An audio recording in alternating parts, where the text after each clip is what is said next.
Abantu bagera ku miliyoni 287 kw'isi nibo bari bagwaye ingwara z'igitigu B na C mu mwaka wa 2024. Ivyo n'ibitigiri vyashizwe ahabona n'Ishirahamwe mpuzamakungu ryitaho amagara y'abantu kw'isi mugihe isi yose yahimbaza kuri wa 28 mu kakaro, umunsi wahariwe kurwanya ingwara y'igitigu. Iryo shirahamwe rivuga kandi ko abantu bashika ku miliyoni 1.3 bitavye Imana muri uwo mwaka wa 2024 bazize ingaruka z'izo ngwara z'igitigu ca B na C zidakira. Ishirahamwe OMS rimenyesha ko uburyo bwo kurwanya izo ngwara busanzwe buhari. Muri ubwo harimwo urucanco rukingira igitigu co mu bwoko bwa B, uburyo bwizewe bwo gupima iyo ngwara, imiti ikiza igitigu co mu bwoko bwa C, hamwe n'imiti ifasha gukurikirana igitigu co mu bwoko bwa B igihe kirekire. Ariko rero naho biruko, ishirahamwe OMS ryerekana ko hakiri intambamyi nyinshi zirimwo kutamenya amakuru akwiye kuri izo ngwara,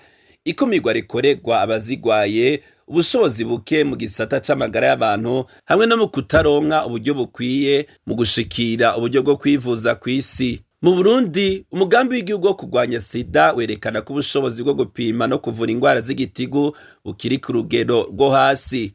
Kuva mu mwaka wa 2024 igihugu caratanguye gushira urucanco rukingira igitigu B mu ncanco umwana ahabwa, rukaba rutangwa ku ndwi ya 6 umwana amaze kuvuka. Mu mugambi w'igihugu PNLS umenyesha ko mu ntambamyi zibangamiye kurwanya ingwara y'igitigu harimwo ubukene bw'uburyo bw'amafaranga, ukubura urucanco rutangwa umwana akivuka bwo gukingira igitigu B, hamwe no kubura ibiharuro vyizewe ku bwinshi bw'ingwara z'igitigu B na C mu gihugu. Ingwara z'igitigu rero zandukira biciye mu mibonano mpuzabitsina idakingiye canke kuva ku muvyeyi akanduza umwana wiwe. Uyu mwaka umunsi mpuzamakungu wahariwe kurwanya ingwara y'igitigu wahimbajwe ku civugo kigira giti ndugure twamugina, igitigu dukureho intambamyi zose ndugaye twamugina.